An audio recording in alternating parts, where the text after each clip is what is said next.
Welcome everybody. Today we are going to be looking at one of the game mechanics in Total War Warhammer 3. This is a mechanic that is used by the dwarves, and it is called the Forge. The Forge lets you turn a specific currency called Oath Gold into a variety of magical items and banners.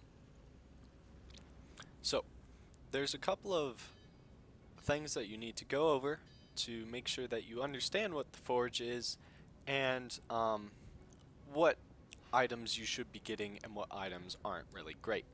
And also why you sometimes can't craft specific items. So, first things first, we're going to talk about the currency. The currency is called Oath Gold. Oath Gold has several ways of being produced. One of the ways is battles, another way is buildings, another way is characters, another way is settling grudges, and then missions and recycling items will all give you Oath Gold. And then some buildings will consume Oath Gold, some missions will cost you Oath Gold, technology will cost you Oath Gold, and forging these items, of course, will cost you Oath Gold. So, let's go in here. There's 6 different types of items that you can craft, and then you can always recycle items. So, we can craft weapons, armor, talismans, enchanted items, character runes, and banner runes.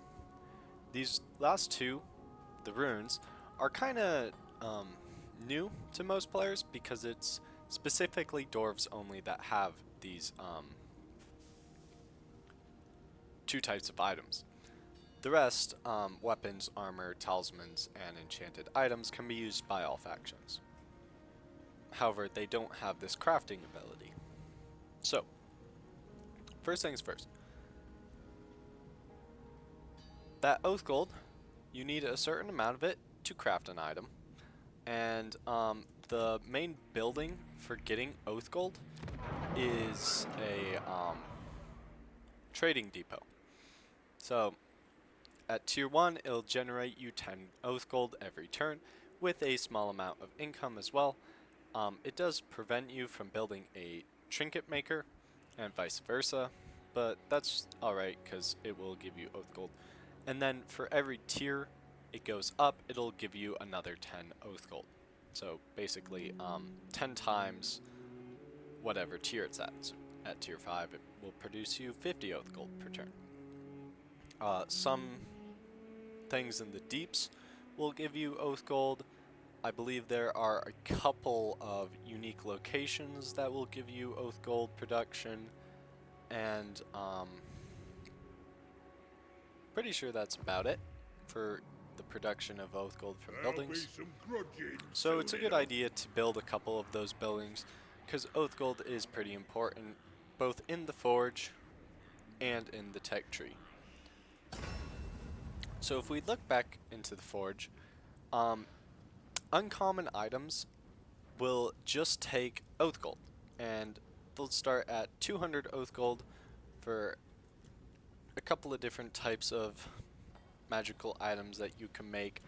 If you look at these weapons ones, they're generally just increased statistics, and then this Prospector's Pickaxe will give you a Sundered Armor ability as well. That's all pretty nice. The armor has the same idea, it's just gonna add stats to you, no abilities. Talismans, pretty much the same thing. One does enable a dazed contact effect, which is pretty cool, and another does spotter and vanguard deployment, which is also pretty cool. And then these enchanted items are kind of the same, just adding a whole bunch of stats. As you can see, these two passive abilities on these two magical items also are just additions to stats. So, uncommon magical items can be crafted an infinite number of times as long as you have the Oath Gold. So let's say I like this Prospector's pickaxe. I can forge that. It'll say weapon forged, Prospector's pickaxe, and now my oath gold goes down by 200. Next, there are rare items that you can craft. These also can be crafted an infinite number of times as long as you have the oath gold for it. But on top of that, it requires you to own a location to build or to get a certain resource. So for the Gatekeeper's hammer, I need to have possession of marble or be importing marble to be able to craft it. And these are generally quite a bit more powerful than the uncommon items. They've got better abilities. As you can see, this one, huge bonus versus large, good weapon strength modifier, and then also when your hit points become less than 50% of the base, you're going to be doing even more damage and having a higher melee attack. And then this one is same idea but anti-infantry, and when your leadership is higher than 50% of base, you have perfect vigor, which is great. For these armors, same idea. You need the resource to be able to build these. So for example, I needed iron to build the Iron Warden's hammer. So let's see, where's my place that gets iron? Iron Rock. I have a building that produces iron ingots, which means I then can build this Iron Warden's hammer. Of course, I don't have the oath gold for that yet, but later on in the campaign you can start to make these magical items, which is really nice because you can choose specifically how you want your lords or heroes to be designed. If we go over to these talismans, there's a pretty big one that I would suggest. It is the Old Guard's Tankard.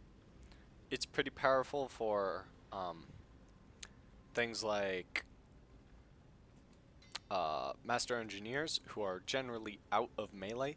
You should note that it is only enabled when you're out of melee, but it will regen good amount of health. And then the other great one is a magical item, enchanted item, Liquid Fortification, which is when your leadership is higher than Wavering, you heal. Put those two on top of yourself, you're going to have a lot of less vigor loss reduction, you'll be immune to psychology, which is great, and you'll have, of course, all of that healing. So, again, you need these materials or these resources to be able to craft them, and then you need the oath gold to craft them. And it's a good idea to read through what all of these do and all of their special abilities, especially when it comes to the rare stuff, because those are pretty good. Giving unbreakable is a big deal. Having a damage resistance for until you're dead from 25 hit points or less, and again, you won't be routed off the battlefield, which is great. So that's a really good item. That Liquid Fortification is a great item, especially if you want to make a doom stack. That's a great way to have constant regeneration, especially if you're using Ungram for your one-man doom stack. And then you have unique items. And unique items, you need to have possession of 2 different resources, and on top of that you need a lot of oath gold. However, they do have some pretty snazzy special abilities. It's not really the stat bonus that we're looking for, although plus 15 melee attack is a lot. These abilities are pretty good. Scepter Stone gives you a bombardment, which means you're going to have a little bit of magic, even though your dwarves, which don't have a lot of magic, they have their runesmiths. Horn of the Ancestors will summon an ancestral spirit, which is pretty good thing to bring onto the battlefield. An ancestral spirit, for reference, is basically one of Belegar's heroes. these talismans, Ring of Grimnir, when your leadership is higher than its base, everyone in 35 meters gets a huge leadership buff and a pretty significant melee attack buff as well. Um, so that's a great item that you want on a lord that's kind of in the thick of a fight, with a lot of infantry around him. This one is not impressive, the Anchor Chain. It does give plus 15 physical resistance, which is good, but generally there's quite a few things that have magical attacks, so this one is not what I would prioritize making. The Star Mantle Plate is a good one. It will hex a lot of your enemies, so 35 meters, everyone will get -8 melee attack, which is quite a bit, and you get a plus 15 melee defense. This is a great piece of armor. The Alacrix armor, no clue how to pronounce that, gives you a pretty good ward save and expert charge defense. Both of those are really good. And then for the weapons, you have one that's specifically fighting against elves, which at the start of the campaign, you're probably not going to be fighting a lot of elves, so I don't recommend you craft this until you're probably around Uthwan and you're fighting elves. Yes, it does work against high elves, dark elves, and wood elves, so good thing to note there, it's just elves, not high elves specifically. Starbreaker is a great one though, gives you heroic killing blow, that paired with like deadly onslaught, and then this massive discouraged effect, really great for breaking things, taking a lot of their hit points down, and just routing lords off the battlefield. Next is character runes. Character runes are pretty unique. You can make them one time, but they will give you a certain amount. So this rune of shielding, it says X3 next to it. It will give you 3 runes of shielding when you make this item for 300 oath gold. And then you can assign them. Every character for the dwarves can get 3 character runes. So that's a pretty good thing to note. You can kind of think about, okay, where do I want these runes of shielding to get split up? This day's contact effect, where do I want that split up? These runes are pretty powerful because they act very similarly to magical items, but they don't take up your average magical item slot. So plus 20 weapon strength, that's great. That's similar to a Sword of Striking.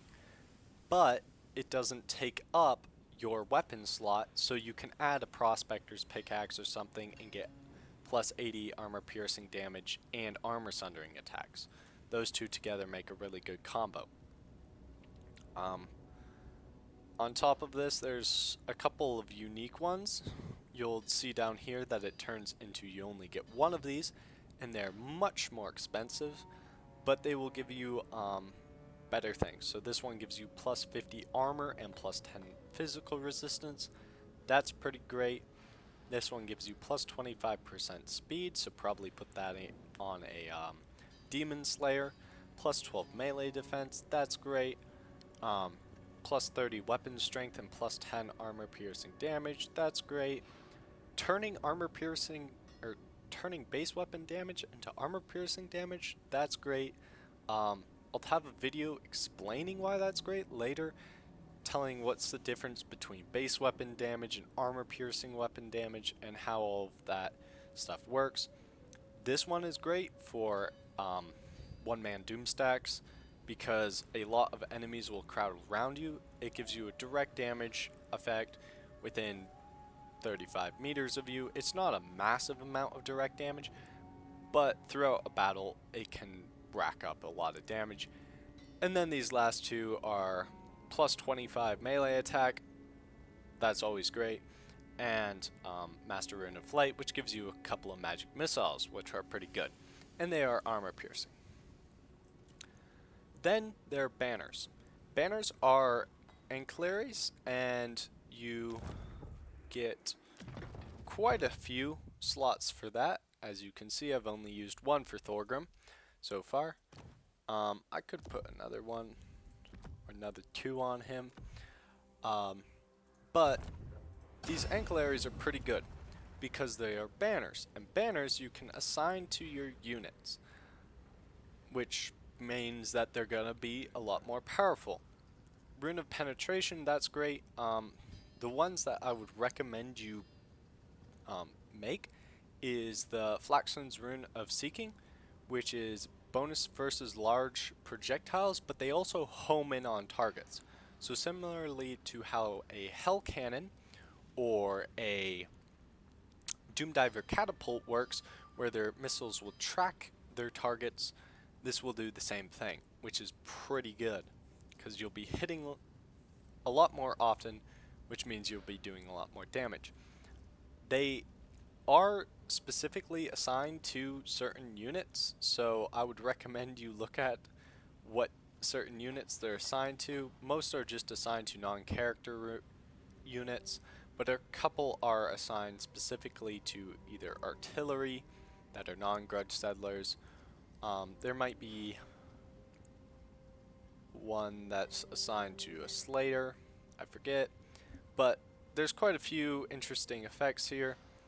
One gives an artillery unit more missile strength and then an explosion effect, which is pretty cool. There's just a lot of really great things that you can find in here. Lots of hexes, lots of discouraged effects. Definitely take advantage of this forge because you can make a lot of really great items. This Rune of Courage is one that I recommend you start off with if you're going to be fighting things like Skaven or not Skaven, Vampire Counts, because they do a lot of leadership effects, and being able to be immune to their psychology effects is really great. And you can split that among 3 armies, and then basically all your armies that will be fighting those Vampire Counts are going to be having a lot easier time not taking leadership penalties from fear and terror. And that's pretty much it. Again, you can destroy your items.